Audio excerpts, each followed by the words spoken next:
Hello everyone, कैसे हैं आप? एकदम बढ़िया। आपका हमारे इस YouTube channel Digvijay commerce classes पर स्वागत है, जो कि कॉमर्स की स्टडी का, ऑनलाइन स्टडी का एक सबसे बेहतर विकल्प बन के सामने आया है। मतलब हम पहले अपने बारे में कुछ बता देते हैं। हम पिछले 14 वर्षों से इस अध्ययन अध्यापन के क्षेत्र में हैं। हमने ऑफलाइन कोचिंग का एक सफलतम इतिहास बनाया हुआ है और आज इस समय इस विषम परिस्थिति में कि अभी भी कॉलेज पढ़ाई या यूँ कह लीजिए ऑफलाइन पढ़ाई, क्लासरूम पढ़ाई उस स्तर पर नहीं आ सकी है जो हमारी पढ़ाई के लिए सबसे बेहतर विकल्प बनती है। तो कहीं ना कहीं हम घरों में रहकर पढ़ने को मजबूर हो रहे हैं। उस समय में अगर आप कॉमर्स के स्टूडेंट हैं तो हम आपको ये विश्वास दिलाना चाहते हैं कि जो पढ़ाई आप ऑफलाइन पढ़ाई या क्लासरूम पढ़ाई में चाहते हैं ना, जैसी पढ़ाई कि आपको 1 बाय 1 पूरी पढ़ाई मिले, एक तरफ से सारे रूल्स क्लियर किए जाएं, सारे प्रैक्टिकल क्वेश्चंस आपको कराए जाएं, आपको ये दिग्विजय कॉमर्स क्लासेस पर मिलेंगे। मतलब हम इस भरोसे के साथ आपसे जुड़ते हैं कि हम आपके लिए हर एक टॉपिक एक तरफ से 1 बाय 1 लेके आएंगे, सारे प्रैक्टिकल क्वेश्चंस किए जाएंगे, डाउट सेशन रखा जाएगा और सबसे बड़ी बात एग्ज़ाम पेपर भी सॉल्व कराए जाएंगे। हमने प्रत्येक वर्ष टॉपर्स दिया है और इस वर्ष भी हम टॉपर्स देना सुनिश्चित करते हैं। तो इस वैश्विक मंच से हम ये घोषणा करते हैं कि हम आपको वही क्लास देंगे जैसी आप चाहते हैं। तो आप हमारे इस YouTube channel Digvijay commerce classes को सब्सक्राइब करिए, शेयर करिए, बेल आइकन दबाइए। अगर आपको ये क्लास बेहतर लगती है, आपको ये लगता है कि हाँ ये वो व्यक्ति है जिससे जुड़कर हम अपनी आगे की पढ़ाई एकदम बेहतर तरीके से कर सकते हैं, तो आप हमसे जुड़िएगा। आप हमसे पेड क्लास भी ले सकते हैं। पेड क्लास पाने के लिए आप हमारे व्हाट्सएप नंबर पर व्हाट्सएप करेंगे, मैसेज करेंगे, आपको पेड क्लास की पूरी जानकारी दे दी जाएगी, जिसमें आप बहुत थोड़े से शुल्क का भुगतान करके हमसे नियमित क्लास पा सकते हैं। आपको रेगुलर क्लास मिलेगी, पीडीएफ मिलेगा, डाउट सेशन रखा जाएगा, एग्ज़ाम पेपर सॉल्व कराया जाएगा। तो ये सब कुछ पाने के लिए आप थोड़ी सी फीस का भुगतान करना सुनिश्चित करिए और आपकी पढ़ाई हम सुनिश्चित करते हैं। तो चलिए दोस्तों, हम आपके लिए बीकॉम पार्ट 2, कुछ यूनिवर्सिटीज़ में अभी भी बीकॉम पार्ट 1 में चलता है, लेकिन डॉक्टर राम मनोहर लोहिया अवध यूनिवर्सिटी के बीकॉम पार्ट 2 में पढ़ाए जाने वाले एक कंपलसरी सब्जेक्ट के रूप में है फाइनेंशियल अकाउंटिंग की शुरुआत करते हैं। ठीक है। दूसरी बात, ये 12th की अकाउंटिंग का है, 11th 12th में है, बीकॉम में है और आगे चलकर आपके पूरे जीवन की पढ़ाई में आपको मिलता रहेगा। क्योंकि अगर आप कॉमर्स के हो तो अब कॉमर्स की पढ़ाई ताउम्र आपका साथ देगी। और ये आपके लिए सबसे बड़ी बात कि अब जीवन भर आपको प्रॉफिट लॉस और बैलेंस शीट बनाना है। तो ये प्रॉफिट लॉस, बैलेंस शीट, ये सब कुछ होते क्या हैं, हमें यहाँ इस अकाउंटिंग के ज़रिए पता लगेगा, फाइनेंशियल अकाउंटिंग के ज़रिए। तो चलिए दोस्तों, हम आपके लिए शुरुआत करते हैं फाइनेंशियल अकाउंटिंग, वित्तीय लेखांकन। लेकिन वित्तीय लेखांकन तो ठीक है, ये बुक का नाम है, वित्तीय लेखांकन। अगर हम नाम को तोड़ना चाहें तो वो चीज़ें जो रुपए पैसे में हों उन्हीं का हम हिसाब किताब रखेंगे, वही वित्तीय लेखांकन हो जाता है। मतलब वो चीज़ें जो रुपए पैसे में हों उन्हीं का हम हिसाब किताब रखने वाले हैं। लेकिन हम आपके लिए इस पहले लेसन के माध्यम से सबसे पहली चीज़ यह है बेटा कि अवध यूनिवर्सिटी ने ये अनाउंस किया हुआ है, आपको अवध यूनिवर्सिटी की साइट पे मिल जाएगा।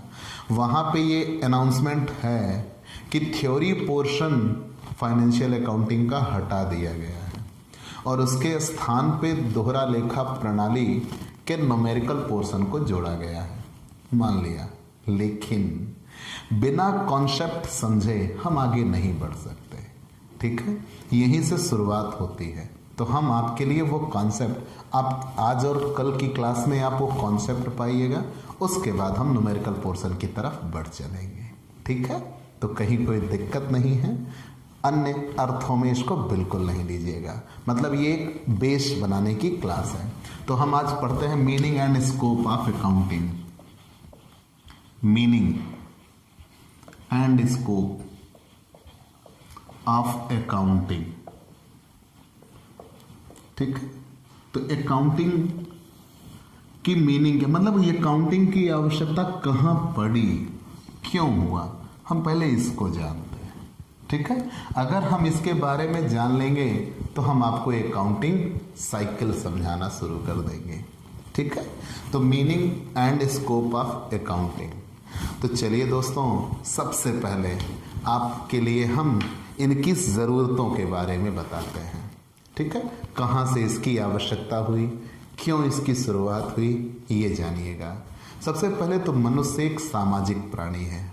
मनुष्य को अपना जीवन व्यतीत करने के लिए, या यूँ कह लीजिए प्रत्येक व्यक्ति को अपना जीवन चलाने के लिए धन की आवश्यकता पड़ती है।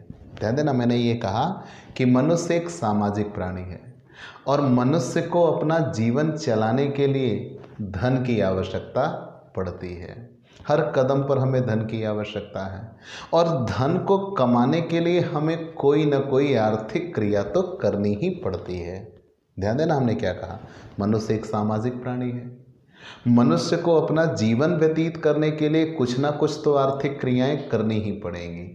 आर्थिक क्रिया करके ही हम धन प्राप्ति कर सकते हैं। तो धन प्राप्ति करने के लिए जो क्रियाएं की जाती हैं उन्हें ही हम आर्थिक क्रिया कहते हैं। जैसे कुछ लोग पढ़ लिख कर नौकरी करना चाहते हैं तो उनके लिए आर्थिक क्रियाओं या आर्थिक क्रिया वो वेतन कमाना हुआ, ठीक, और वेतन के जरिए वो आय प्राप्त करेंगे। कुछ लोग दूसरों को सेवा देते हैं, मतलब अपने ज्ञान का सदुपयोग करते हैं, सेवा दे रहे होते हैं, जैसे सीए हो गए, डॉक्टर हो गए, ठीक। ऐसे बहुत से लोग होंगे जो वस्तु के निर्माण कार्य में आ जाएंगे, मतलब वो दूसरों की ज़रूरतों को पूरा करेंगे, उनकी आवश्यकताओं की वस्तुएं बनाएंगे और वस्तु बना के उसको बेचेंगे, व्यापार में आ गए। तो मतलब प्रत्येक व्यक्ति, मनुष्य एक सामाजिक प्राणी है, उसको अपना जीवन चलाने के लिए कुछ ना कुछ तो आर्थिक क्रिया करनी ही होगी।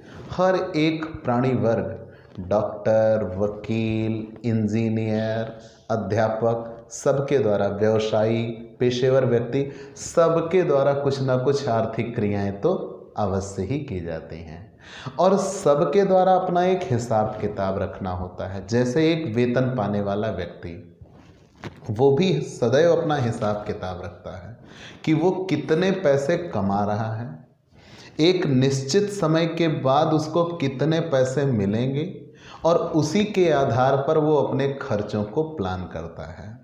अगर उसको मिलने वाले पैसे थोड़े कम हैं तो अपने खर्चों को वो समेटेगा, और अगर उसको मिलने वाले पैसे थोड़े अधिक हैं तो वो खर्चों को बढ़ाएगा। तो कहने का तात्पर्य यह है कि उसे पहले ये जरूर पता होना चाहिए कि आने वाले एक निश्चित समय के भीतर उसको कितनी आय होने वाली है और कितनी व्यय। जो उसकी आय होगी वही उसकी शक्तियाँ होगी, मतलब उसे अपनी शक्तियों का पता होना ही चाहिए, और उसके खर्चे क्या होने वाले हैं उसे ये भी पता होना चाहिए। तो जब वो अपनी आय और व्यय का एक ऐसा हिसाब किताब रखेगा तब उसी के आधार पर वो अपने खर्चों को प्लान कर सकता है कि किस समय हम कौन से खर्चे करें। ठीक ऐसे ही एक व्यापारी, जैसे हमने एक व्यक्ति के बारे में कहा जो वेतन पाता है, ठीक ऐसे ही एक व्यापारी हुआ। प्रत्येक व्यापारी के लिए कब, कहाँ, कितने का सामान का विक्रय होगा, विक्रय से हमें पैसे मिलेंगे, कहाँ कितने का सामान हम खरीदेंगे, कितने में हम सामान बनाएंगे, ये हमें पता होना ही चाहिए। तभी तो हमें ये पता लग पाएगा कि हाँ, किस निश्चित समय में, ध्यान देना एक बात, ये सबसे बड़ा फैक्टर है, निश्चित समय अवधि में हमें लाभ हो रहा है कि हानि हो रही है, तभी पता लगेगा। अगर लाभ हो रहा है तो किस तरीके का और कितना लाभ हो रहा है, हम इसे कैसे बढ़ा सकते हैं, और अगर हानि हो रही है तो कहाँ हानि हो रही है, किन कारणों की वजह से हानि हो रही है, और उसको यथाशीघ्र हम समाप्त करेंगे। दूसरी बात, प्रत्येक व्यवसाय की धुरी ही होती है लेन देन, और ये लेन देन दो हो सकते हैं, उधार और नकद। अगर नकद लेन देन है तब तक तो ठीक है बात, लेकिन जिस दिन उधार लेन देन भी आया तो उनका हिसाब किताब तो आपके पास होना ही चाहिए। कहा यह जाता था, पहले की कहावत है, पहले लिख बाद में दे, कि पहले लिखो बाद में भुगतान करना, पहले लिख और पीछे दे। ठीक है, तो कहने का तात्पर्य यह है कि कहा यह जाता था कि पहले आप लिखो, जब आप पहले लिख लोगे फिर आप पेमेंट करो, मतलब हिसाब पहले। दूसरी बात, इतने ज़्यादा लेन देन होंगे कि अगर हमारे पास हिसाब ना हुआ या लिखा ना हुआ तो हम याद ही नहीं रख सकते, हमारी स्मरण शक्ति के ये बाहर हो जाएगा। तो प्रत्येक व्यक्ति के द्वारा अपना एक उचित हिसाब किताब रखने के लिए, कि वास्तविकता जानने के लिए कि वास्तव में कितना लाभ हुआ, कितनी हानि हुई, इन सब बातों का पता लगाने के लिए ही वो लेखांकन करता है, हिसाब किताब रखता है। ठीक है, तो आपने लेखांकन के बारे में ये जाना। सबसे बड़ी बात, प्रत्येक व्यापारी को उसकी आर्थिक स्थिति भी पता होना चाहिए। अभी हमारा मोटिव क्या था, प्रॉफिट लॉस, अब हम किस ओर चलेंगे, बैलेंस शीट। प्रत्येक व्यापारी को ये पता होना चाहिए कि उसके व्यवसाय की आर्थिक स्थिति क्या है। मान लीजिए इसको पता लगाना है तो आप क्या करिएगा, तो व्यवसाय की आर्थिक स्थिति जानने के लिए हमें बैलेंस शीट बनानी पड़ती है। बैलेंस शीट हमारे दायित्वों और संपत्तियों का एक ब्यौरा होता है, जिसमें एक तरफ तो हम अपने दायित्व दिखाते हैं, जिम्मेदारियां, और दूसरी तरफ हम अपनी संपत्तियां दिखाते हैं। मतलब एक पूरा ब्यौरा होगा जिसमें संपत्तियों और दायित्वों का लेखा जोखा होगा। हमारे पास कब पैसे आ रहे हैं, कहाँ से आ रहे हैं, कितने आ रहे हैं, हमारी संपत्तियां क्या क्या हैं, हमें किनको किनको भुगतान करना है, वो हमारे दायित्व बताएंगे। और जब हमारे संपत्ति और दायित्व दोनों एक जैसे होंगे, एक बराबर होंगे, तो उससे ही हमें व्यवसाय की आर्थिक स्थिति का पता लगेगा। ठीक है, संपत्तियां किसे कहते हैं, जिनको बेचकर हमें कुछ मिले वो हमारी संपत्तियां होती हैं, और जिसके बदले में हमें कुछ भुगतान करना पड़े वो हमारे दायित्व होते हैं। और एक व्यवसाय की आर्थिक स्थिति के लिए जानने के लिए इन संपत्तियों और दायित्वों का पूरा ब्यौरा जब निकाला जाए तो वो बैलेंस शीट कहलाता है, और वो भी अकाउंटिंग के जरिए ही संभव है। तो पूरी बातें हमने क्या जाना, सबसे पहली चीज़ तो ये कि ये BCom part 2 doctor Ram Manohar Lohia Awadh university में आप हैं, तो बीकॉम पार्ट 2 में फाइनेंशियल अकाउंटिंग एक कंपलसरी सब्जेक्ट के रूप में चलता है। थियोरेटिकल पोर्शन इसका हटा दिया गया है, न्यूमेरिकल पोर्शन है, लेकिन बेस तो पता होना ही चाहिए। तो इस बात के उद्देश्य के लिए हम सबसे पहले आपको लेखांकन के बारे में बताने के लिए आए कि लेखांकन होता क्या है, हमें बताना है meaning and scope of accounting. तो सबसे पहले हम जानना चाहते थे अकाउंटिंग की आवश्यकता क्यों। तो हमने शुरुआत यहाँ से करी कि मनुष्य एक सामाजिक प्राणी है। जब मनुष्य एक सामाजिक प्राणी है तो मनुष्य को अपना जीवन बिताने के लिए कुछ ना कुछ आर्थिक क्रिया अवश्य करनी होती है। उन आर्थिक क्रियाओं के जरिए ही मनुष्य धन कमाता है, और उसी धन की सहायता से वो अपना जीवन यापन करता है। तो हम ये कह सकते हैं धन अर्जन के लिए जो क्रियाएं हमारे द्वारा की जाती हैं, उन्हीं क्रियाओं को हम आर्थिक क्रिया कहते हैं। और इन आर्थिक क्रियाओं का प्रत्येक मनुष्य वर्ग करता है, वो चाहे जिस रूप या स्वरूप में करता है। कोई रिक्शा चलाता है ना, तो वो भी आर्थिक क्रियाओं के लिए ही होगा, वो भी रुपया पैसा कमाने के लिए करता है। वो वेतन पाता हो, मतलब नौकरी की हो कहीं पे, उसने व्यापार किया हो, वो डॉक्टर हो, पैसा चलाता हो, ये कोई फर्क नहीं पड़ता। मुद्दा यह है कि हमने व्यवसाय अपने जीवन को चलाने के लिए, धन कमाने के लिए जो कार्य करते हैं वो आर्थिक क्रियाएं हैं। अब सबका एक हिसाब किताब मौजूद होना चाहिए। हमने वेतन पाया है, हम वेतन पाते हैं तब उसका भी हम हिसाब किताब रखते हैं, कब, कितना, कहाँ, इन सारी बातों का वहाँ भी हिसाब किताब होगा। चलिए वो चीज़ें तो हमने जान लिया। जब वो हम जान लिए हैं तो फिर आगे ये भी कहा जाता है कि हमने कोई भी व्यापारी वर्ग देखा तो व्यापारी वर्ग के लिए भी आवश्यकता होती है। व्यापारी वर्ग ये जानना चाहता है कि कहाँ कितना खर्च हो रहा है, विक्रय होगा तो कितना आएगा, हमारे लिए फ़ायदा क्या होगा, हम क्या बढ़ाएं कि हमारी बिक्री बढ़ जाए। फिर उसके द्वारा ये सोचना होगा कि मान लीजिए ये एक डिपार्टमेंट या यहाँ से हमें ज़्यादा अर्निंग हो रही है, यहाँ से हमें कम हो रही है, तो वो एक निश्चित समयावधि के बाद अपना लाभ या हानि भी जानना चाहेंगे। तो ये सारी चीज़ें आपको मिलेंगी अकाउंटिंग में। अगर अकाउंटिंग किया है तो व्यवसाय की आर्थिक स्थिति का भी पता लगेगा। व्यवसाय की आर्थिक स्थिति सुदृढ़ है तो जाहिर सी बात है वो व्यापार को आगे बढ़ा सकते हैं। अगर व्यवसाय की आर्थिक स्थिति कमज़ोर हो रही है तो व्यवसाय के लिए बेहतर नहीं है, फिर उन्हें आर्थिक स्थिति को मजबूत करने का कोई ना कोई विकल्प तलाशना होगा। तो ये सारी बातें हमें यहाँ पर मिलेंगी। मतलब अगर आपसे अंतिम चीज़ों के रूप में पूछा जाए तो सबसे पहली चीज़ आप ये बताइएगा, ध्यान देना, सबसे पहली चीज़ ये बताइएगा कि व्यवसाय के सही संचालन, व्यवसाय की आर्थिक स्थिति का सही पता लगाने के लिए हमारे द्वारा जो हिसाब किताब रखा जाता है उन्हें ही हम किस में रखते हैं, लेखांकन में रखते हैं। ठीक है, चलिए ये चीज़ें तो हमने बता लिया है। तो लेखांकन अगर जानना है तो सबसे पहले हमें दो शब्द जानने होंगे, पुस्तपालन और लेखांकन। ठीक है, पुस्तपालन अलग है, लेखांकन अलग है। इन सब चीज़ों के जानने के लिए हम चलिए आपको बताते हैं accounting cycle.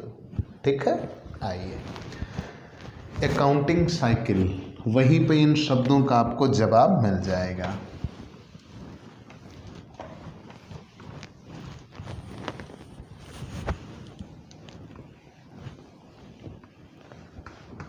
Accounting cycle, accounting cycle.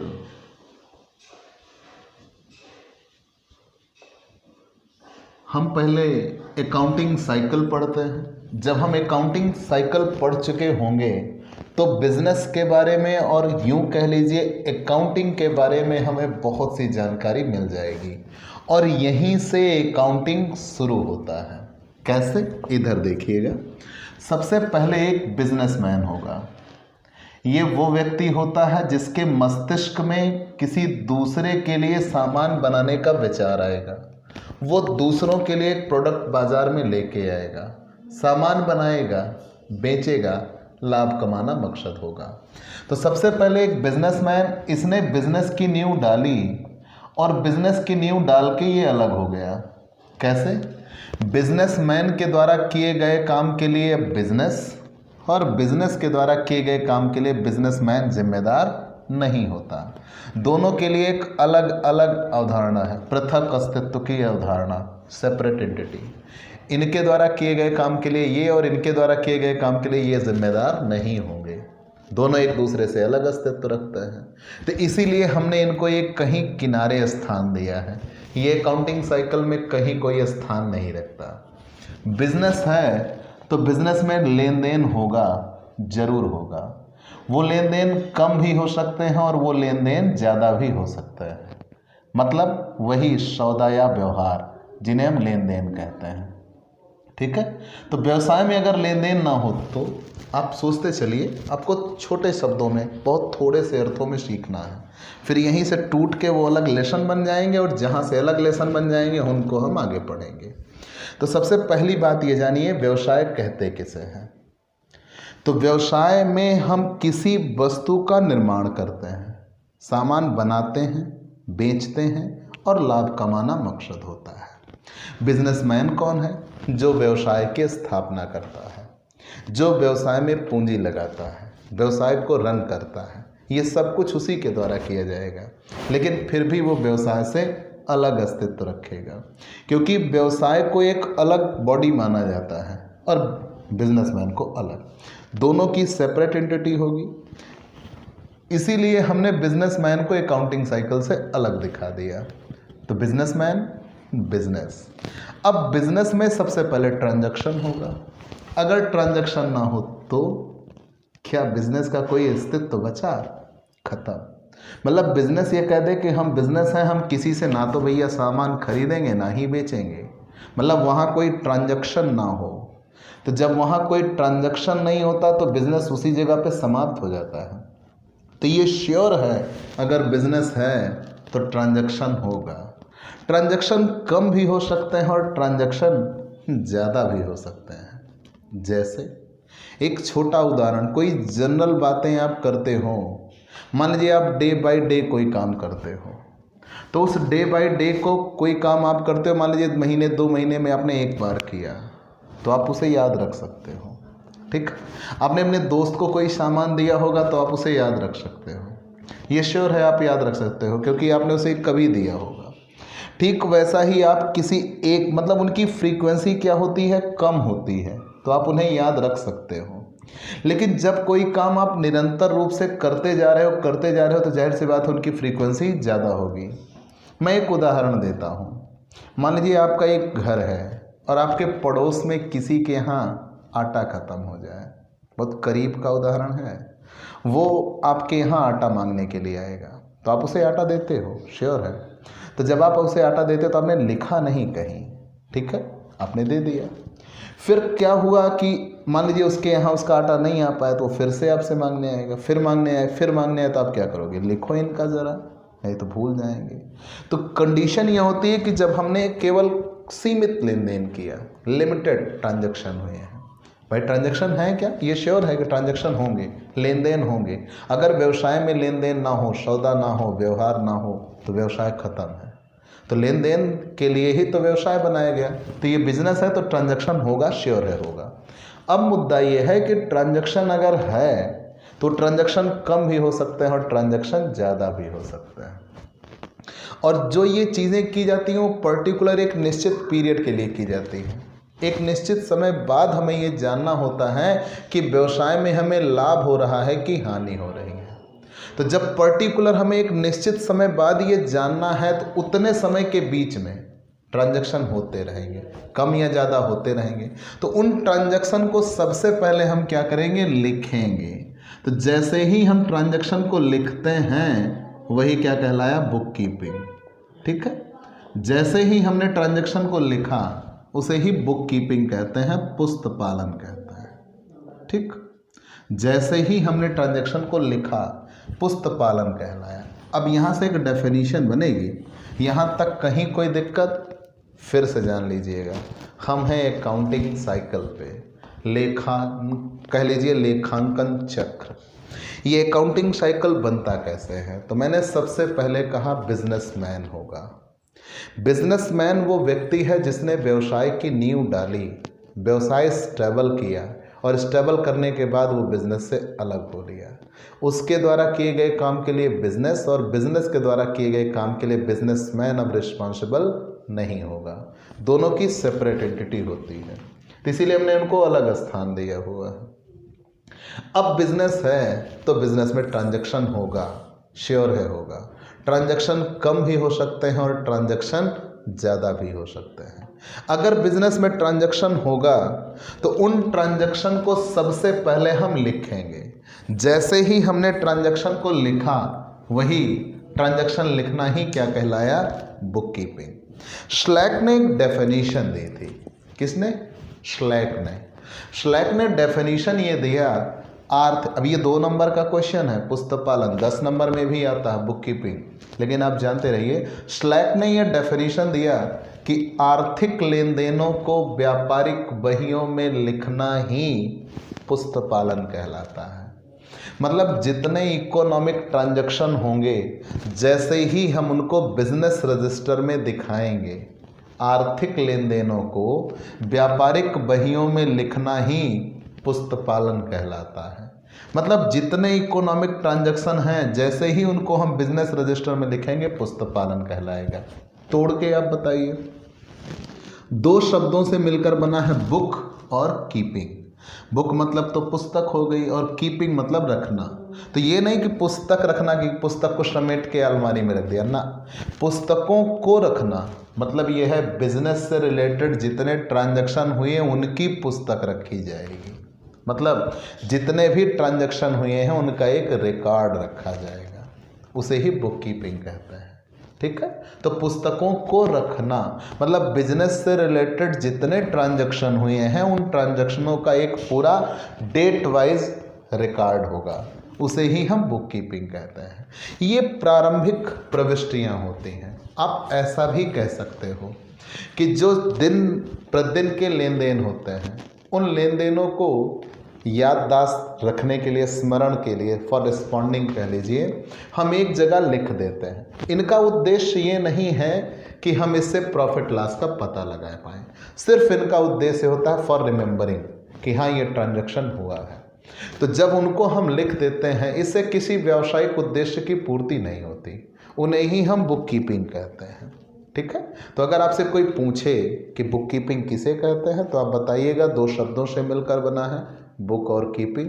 Book मतलब किताब और कीपिंग मतलब रखना। मतलब व्यवसाय से संबंधित जितने लेन देन हुए हैं उन लेन देनों की एक पुस्तक रखी जाएगी, उसे ही बुक कीपिंग कहते हैं। ठीक है, तो अब अगर आपको बुक कीपिंग समझ में आ गया, ध्यान देना मैंने क्या कहा, आप जब जर्नल एंट्री बनाओगे आगे तो जर्नल एंट्री बनाने के लिए जो क्वेश्चन मिलेगा वो क्वेश्चन बुक कीपिंग होता है। लेकिन जनरली बात यह है कि जितने भी हमारे नियमित लेन देन होते हैं, रेगुलर ट्रांजैक्शन, उन नियमित लेन देनों का हम अपनी याददाश्त के लिए एक जगह, एक स्थान पर सिलसिलेवार तरीके से प्रारंभिक रूप से लिखते चले जाते हैं। बस केवल एक सामान्य भाषा में हमने लिख दिया कि फला व्यक्ति से लिया, फला व्यक्ति को इतना दिया, एक्सेट्रा एक्सेट्रा। तो जैसे ही उसको हम लिखते हैं वो बुक कीपिंग कहलाता है। ठीक है, और बुक कीपिंग से आगे यहीं पे हमें फिर अब अकाउंटिंग के बारे में सोचना होगा। लेकिन ये बिजनेसमैन है ना, ये एक कह लीजिए निगाह डाले बैठा है, लाभ कितना, लाभ कितना, लाभ कितना। मैंने भी स्टार्टिंग में आपसे कहा कि मनुष्य एक सामाजिक प्राणी है। जब मनुष्य एक सामाजिक प्राणी है तो उसे अपने जीवन को चलाने के लिए वो आर्थिक क्रियाएं करनी पड़ती हैं। ठीक है, तो जब मनुष्य एक सामाजिक प्राणी है उसे अपने व्यवसाय या अपने जीवन को चलाने के लिए आर्थिक क्रियाएं करनी पड़ती हैं। तो उन आर्थिक क्रियाओं को करने के लिए वो जो काम करेगा, तो यहाँ मान लीजिए वो व्यवसाय कर रहा है, तो व्यवसाय का मोटिव भी यही है कि लाभ कमाया जाए, मतलब बिक्री करेगा, खरीदेगा। तो उसे ये जानना है ना कि किस क्रिया से मुझे फायदा हो रहा है और किस क्रिया से घाटा, तो वो अपनी निगाह वहाँ पर केंद्रित रखा है। तो अभी उसके उद्देश्य की पूर्ति होती दिख नहीं रही है। बिजनेस हुआ, ट्रांजैक्शन हुआ, उस ट्रांजैक्शन से बुक कीपिंग हुई, बुक कीपिंग से भी उसके उद्देश्य की पूर्ति नहीं हो रही है। तुरंत वो दोहरा लेखा प्रणाली के नियमों के अनुसार, अब ये आपका सिलेबस है, डबल एंट्री सिस्टम, दोहरा लेखा प्रणाली के नियमों के अनुसार वो सबसे पहले जर्नल बनाएगा। अब आप ये सोच रहे होंगे कि हमने डबल एंट्री सिस्टम को यहाँ एक किनारे कर दिया, कारण अकाउंटिंग साइकिल में यहाँ इनका कोई स्थान नहीं होता, अकाउंटिंग साइकिल से इनका कोई मतलब नहीं होता, लेकिन बिना इनके हम आगे बढ़ नहीं सकते। तो ये पूरा एक लेसन, कंप्लीट लेसन आपके पास जोड़ दिया गया है, ये आप सीखेंगे, डबल एंट्री सिस्टम सीखेंगे। आपको बेहतर तरीके से पढ़ना होगा और इसके जनक हैं ल्यूकस पेशियोली। इन्होंने अपनी किताब दी कंप्यूटिसेट स्क्रिप्चर्स 1494 में इनकी किताब आई, उस किताब में ही इन्होंने दोहरा लेखा प्रणाली के नियम बताए हैं। तो हम बताएंगे, वो गोल्डन रूल हैं, वो आप सीखेंगे। लेकिन आप ये जानिएगा कि सबसे पहले जो डेली बेस पर जितने ट्रांजैक्शन हुए उन ट्रांजैक्शंस को हम याददाश्त के लिए एक जगह लिख दिया। तो जैसे ही हमने उनको लिखा वो बुक कीपिंग हुआ। इससे हम दोहरा लेखा प्रणाली के नियमों के अनुसार जर्नल बनाएंगे। जर्नल को रोज नामचा कहा जाता है। जर्नल को क्या कहा जाएगा? रोज नामचा।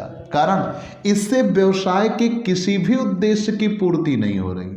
लेकिन जब हमने बुक कीपिंग की है ना, तो उस बुक कीपिंग से हमें दोहरा लेखा प्रणाली के नियमों के अनुसार जर्नल बनाना होगा, जो व्यावसायिक उद्देश्यों की पूर्ति के लिए बनाए जाते हैं।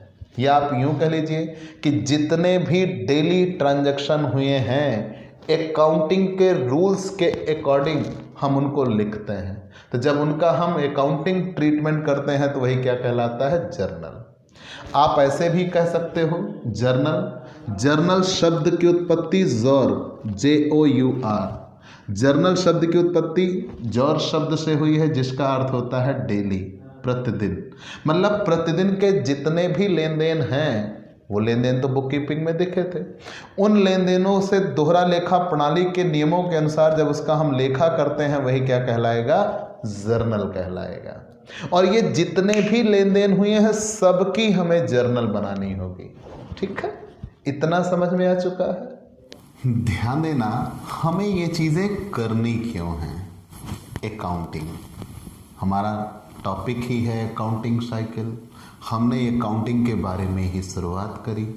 तो अकाउंटिंग होता क्या है, तो लेखांकन से आशय एक ऐसी पद्धति से है जिसके अंतर्गत कोई भी व्यवसायी अपने व्यावसायिक लेन देनों को मुद्रा के रूप में लिखकर एक निश्चित अवधि के अंतर्गत उससे होने वाले हानि या लाभ के बारे में पता लगा सकता है कि आवश्यकता पड़ने पर उसे कभी भी पता चल सके कि उसे लाभ हो रहा है या हानि हो रही है। ध्यान देना, जब ये बातें हैं कि लेखांकन से आशय ऐसी पद्धति से है जिसके अंतर्गत एक व्यवसायी अपने व्यावसायिक लेन देनों को इस प्रकार से लिखता है, मुद्रा के रूप में इस प्रकार से लिखता है कि आवश्यकता पड़ने पर कभी भी लाभ या हानि का पता लगाया जा सके, तो जाहिर सी बात है उसका अंतिम उद्देश्य है लेखांकन के जरिए लाभ या हानि का पता लगाना। तो हमने अकाउंटिंग साइकिल में इतनी चीज़ें पढ़ ली। व्यवसायी है, व्यवसाय किया और हट लिया। व्यवसायी और व्यवसाय दोनों का अलग अस्तित्व है। व्यवसायी के द्वारा किए गए व्यवसाय से व्यवसायी और व्यवसाय दोनों अलग अलग हुए। व्यवसाय के द्वारा किए गए कार्य के लिए व्यवसायी और व्यवसायी के द्वारा किए गए कार्य के लिए व्यवसाय जिम्मेदार नहीं होगा। फिर यहाँ पे व्यवसाय है तो लेन देन होंगे, कम होंगे तो हम याद रख सकते हैं। लेकिन जैसे ही एक लेन देन की सीमा बढ़ती, भाई लेन देन नकद भी हो सकते हैं, उधार भी हो सकते हैं, तो उनकी संख्या ज़्यादा हो जाती है। जब उनकी संख्या ज़्यादा हो जाती है तो उन्हें हम याद नहीं रख पाते। तो सबसे पहले उन लेन देनों को हम लिखते हैं। जैसे ही उन लेन देनों को हम लिखेंगे एक प्रारंभिक प्रविष्टि या कह लीजिए प्रारंभिक पुस्तक बना दी जाती है, उसे ही बुक कीपिंग कहते हैं। श्लैक ने कहा था आर्थिक लेन देनों को व्यापारिक बहियों में लिखना ही पुस्तपालन कहलाएगा, बुक कीपिंग कहलाएगी। तो बुक कीपिंग के बाद हम दोहरा लेखा प्रणाली के नियमों के आधार पर जर्नल बनाते हैं। जर्नल शब्द की उत्पत्ति फ्रेंच भाषा के जौर शब्द से हुई है जिसका अर्थ होता है प्रतिदिन। मतलब प्रतिदिन के लेन देनों का दोहरा लेखा प्रणाली के अनुसार हम प्रविष्टियां बनाएंगे। इसके अनुसार प्रविष्टियां बनाना क्यों, मतलब इनका अंतिम उद्देश्य ये होता है कि पता चल सके कि लाभ हुआ या हानि हुई। लाभ हुआ तो कितना, हानि हुई तो कितनी, उन्हें ये पता लग सके। इसी उद्देश्य के लिए वो जर्नल बनाते हैं। लेकिन जर्नल से भी उस उद्देश्य की पूर्ति नहीं होती, क्योंकि जर्नल जो होता है पूरे एक वर्ष का एक साथ दिखेगा। मतलब एक निश्चित समय सीमा होगी, उस निश्चित समय सीमा में जितने ट्रांजैक्शन होंगे सबके एक साथ दिखते चले जाएंगे। जब सबके एक साथ दिखते हुए चले जाएंगे तो इससे हमारे व्यावसायिक उद्देश्य की प्राप्ति नहीं होती। तो व्यावसायिक उद्देश्य की प्राप्ति के लिए तुरंत हम जर्नल से क्या बनाते हैं, लेजर बनाते हैं, खाता बही। अब ध्यान देना दोनों में अंतर क्या है। ये दोहरा लेखा प्रणाली के नियमों के अनुसार बनाया जाएगा। जब जर्नल बन चुका होगा तो जर्नल से लेजर बनाया जाएगा। दोनों में अंतर क्या होगा, ये सबका एक साथ दिखता है और ये प्रत्येक लेन देन का अलग अलग हिसाब किताब होता है। जैसे किसी एक व्यक्ति का कितना लेन देन है, मतलब उससे फाइनली हमें लेना है या देना है, वो संपत्तियां शेष हैं या दायित्व है, मतलब कहने का तात्पर्य यह है कि उसका डेबिट बाकी है या क्रेडिट बाकी है, वो हमें खाता बही से ही पता लगेगा। तो प्रत्येक व्यक्ति का अलग अलग मतलब एक एक खाते का अलग हिसाब होगा, वो खाता वही बताएगी। इसे ही प्रधान वही कहते हैं, क्योंकि यहीं से फिर आगे शेष निकाले जाएंगे। ध्यान देना, मैंने ये बताया कि जर्नल से लेजर बनेगा, और जब लेजर बनेगा ये प्रत्येक खातों का अलग अलग होगा। हर एक खाते का हम अलग बनाएंगे। जब प्रत्येक खातों का अलग अलग बन जाएगा लेजर, तो लेजर को ही बंद किया जाएगा। खाते बंद किए जाते हैं अकाउंट्स में। खातों को बंद करने का नियम ये होता है कि डेबिट और क्रेडिट, अभी आप आगे सीखेंगे।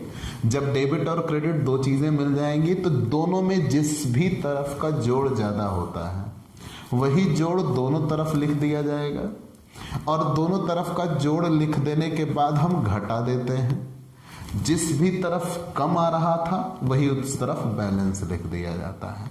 तो फाइनली आप यहाँ इतना जानिए कि हम खातों को बंद करते हैं और खातों को बंद करके उनका शेष निकालते हैं।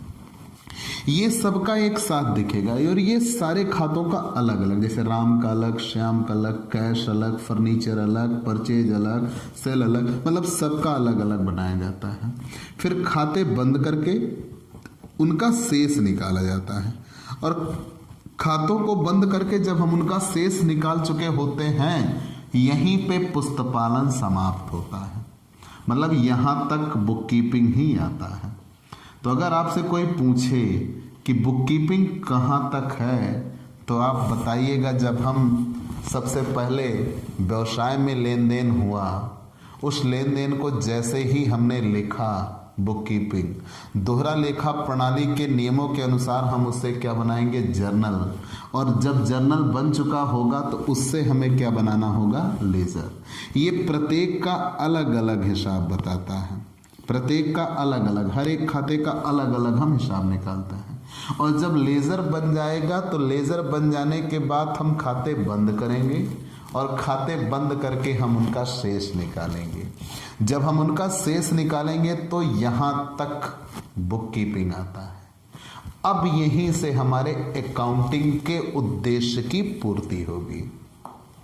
याद रखिएगा मेरे शब्द क्या हैं, अकाउंटिंग के उद्देश्य की पूर्ति होगी।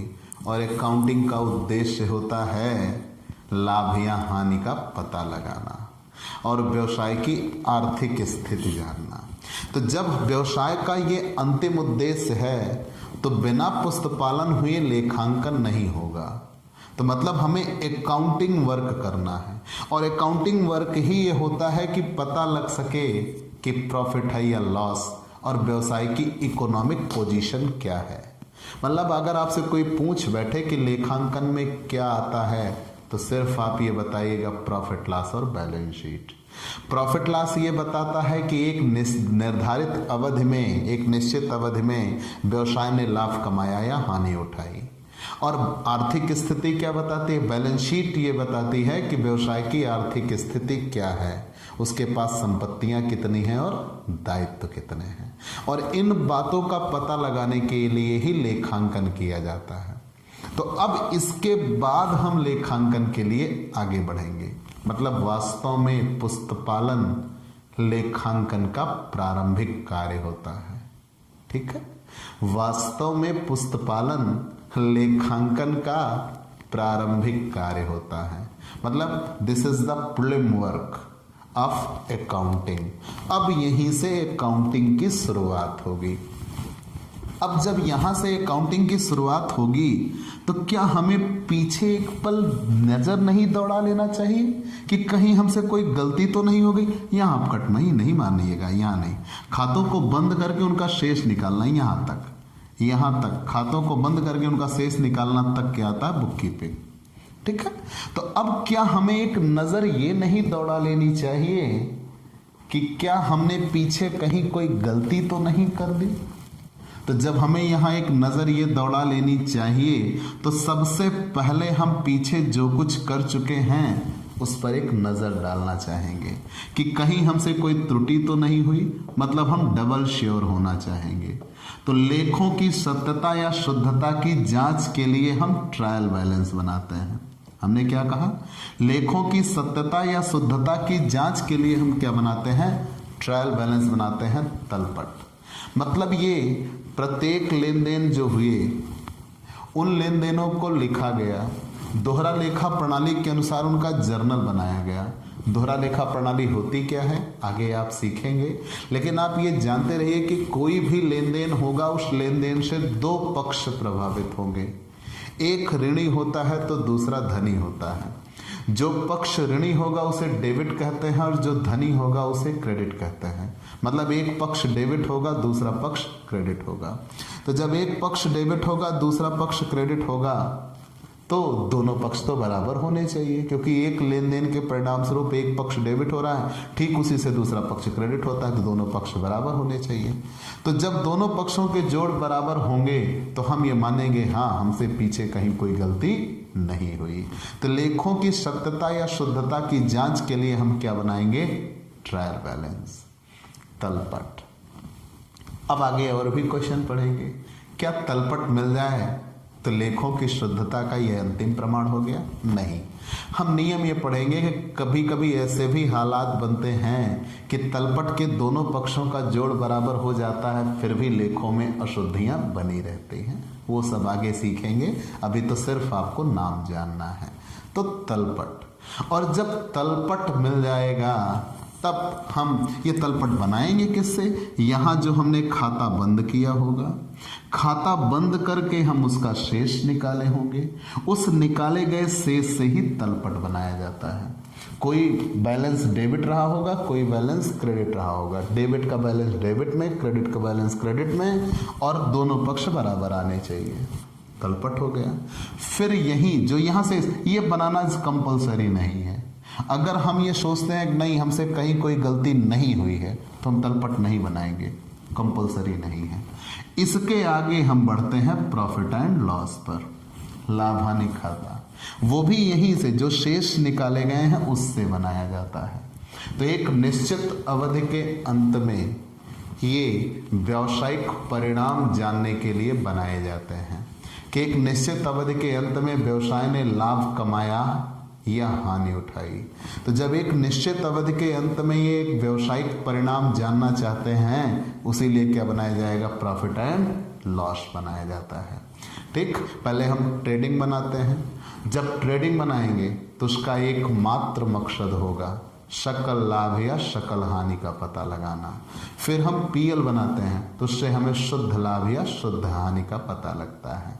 ठीक है, फिर प्रॉफिट लॉस से मतलब व्यवसाय के उद्देश्यों की पूर्ति होती है कि हमने लाभ कमाया या हानि। अब ये यहाँ बैठे थे, इन्होंने निगाह यहाँ डाल रखी थी कि हमें लाभ होगा या हानि होगा ये तो पता चले। तो व्यवसाय में जितने लेन देन होते गए उसी के आधार पर हम आगे बढ़ते गए और अंत में हमें ये मिला कि एक निर्धारित अवधि के अंत में व्यवसाय ने लाभ कमाया या हानि उठाई। ठीक, फिर यही जो शेष निकले हैं उसी शेष से ही बैलेंस शीट बनाई जाएगी जो व्यवसाय की आर्थिक स्थिति का एक नमूना होगा। इसे तुलन पत्र भी बोलते हैं। और यही चीजें किस में आ जाती हैं, अकाउंटिंग में आ जाती हैं। ध्यान देना, अकाउंटिंग में कितनी चीजें आएंगी, 3, ट्रायल बैलेंस, प्रॉफिट लॉस और बैलेंस शीट। और इधर की चीजें किस में आएंगी, बुक कीपिंग में। लेकिन ये जब हम एक साथ पूरा पढ़ते हैं जिसे अकाउंटिंग साइकिल या अकाउंटेंसी बोलते हैं। क्या बोलते हैं, अकाउंटेंसी। ठीक है, अब अगर हम एक साथ देखना चाहें तो इन सबको एक साथ अकाउंटेंसी कहा जाता है। ठीक, अकाउंटेंसी। प्यारे दोस्तों, व्यवसाय की बैलेंस शीट, अब आगे मैंने कहा था ना स्टार्टिंग में कि मरते दम तक अब आप प्रॉफिट लॉस और बैलेंस शीट पर ही टिके रहेंगे। आप कभी कोई काम करिएगा, आप बीकॉम कर रहे हो ना, कॉमर्स की पढ़ाई पढ़ रहे हो, सिर्फ यही 2 चीज़ आपको मिलेगी, ताउम्र आपको मिलेगी। मतलब ये कि ये चीज़ें आप जानते रहिए कि आगे अब आपको ये क्लास में मिलना है। हमने इस चीज़ को स्टार्टिंग पे क्यों रखा, हम चाहते तो यहाँ हेडिंग डालते दोहरा लेखा प्रणाली, लेकिन आज की हमारी क्लास का मुख्य उद्देश्य था पुस्तक पालन और लेखांकन। ठीक है। तो बैलेंस शीट से व्यवसाय की आर्थिक स्थिति का पता लगता है, मतलब व्यवसाय के पास कितनी संपत्ति है और कितने दायित्व हैं, जिससे व्यवसाय की आर्थिक स्थिति का पता लगेगा। अगर संपत्तियां और दायित्व दोनों बराबर हैं तो व्यवसाय की स्थिति सही है। अगर कहीं ऐसा होता है कि संपत्तियां कम हो गई और दायित्व ज्यादा हो गए तो व्यवसाय दिवालिया होने की ओर अग्रसर है। ठीक, तो ये सारी बातों के मद्देनजर एक व्यवसायी ये जानना चाहता है कि उसके व्यवसाय में क्या लाभ हो रहा है या हानि हो रही है, वो पीएल बनाएगा।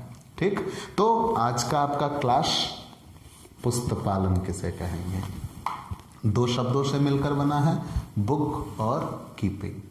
तो बुक किताब, कीपिंग रखना। तो किताब को रखना होता है, मतलब व्यावसायिक लेन देन से संबंधित जितने भी, मतलब व्यवसाय से संबंधित जितने भी लेन देन होते हैं उनका एक रिकॉर्ड रखा जाता है, उनकी एक पुस्तक रखी जाती है, उसे ही क्या कहते हैं, बुक कीपिंग कहता है। लेकिन बुक कीपिंग यहीं पे समाप्त नहीं हो जाती, यहाँ पे तो शुरुआत होती है। तो बुक कीपिंग में ही जर्नल बनाया जाता है, जर्नल से फिर लेजर बनाया जाएगा, लेजर बंद किया जाएगा, इसके शेष निकाले जाएंगे और जब शेष निकाल दिया जाएगा तब बुक कीपिंग समाप्त होती है। और जब बुक कीपिंग समाप्त हो जाएगी तो अकाउंटिंग शुरू हो जाती है, और अकाउंटिंग में ट्रायल बैलेंस आएगा, प्रॉफिट लॉस आएगा और बैलेंस शीट आएगी। ट्रायल बैलेंस क्यों बनाया जाता है, लेखों की सत्यता या शुद्धता की जांच के लिए हम ट्रायल बैलेंस बनाते हैं। प्रॉफिट लॉस क्यों बनाते हैं, इससे हमें लेखों से ये पता लगता है कि एक निश्चित अवधि के अंत में व्यवसाय ने लाभ कमाया या हानि उठाई। और फिर बैलेंस शीट से व्यवसाय की आर्थिक स्थिति की जानकारी मिलती है, इसे तुलन पत्र भी कहते हैं। अगर एक व्यवसाय की दूसरे व्यवसाय से तुलना करनी हो तो बैलेंस शीट के आधार पर ही तुलना होगी।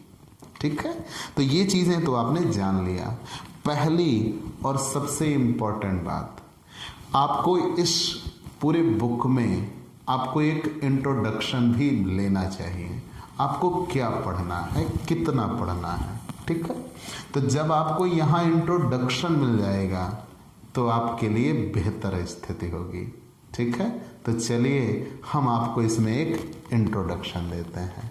इंट्रोडक्शन ये कि ये मैंने थ्योरेटिकल पोर्शन आपको बताया कि कहते किसे हैं, बुक कीपिंग क्या है, अकाउंट्स क्या है।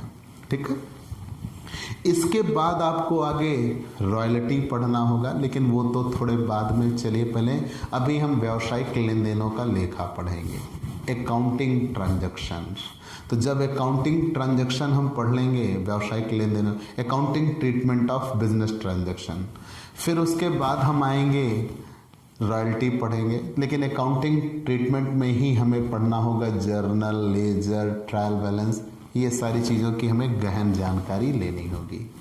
फिर आगे हम बढ़ेंगे तो रॉयल्टी अकाउंट मिलेगा, इंसॉल्वेंसी अकाउंट मिलेगा, branch account, hire purchase account, instalment payment और पार्टनरशिप, और सबसे बड़ी चीज़ फाइनल अकाउंट।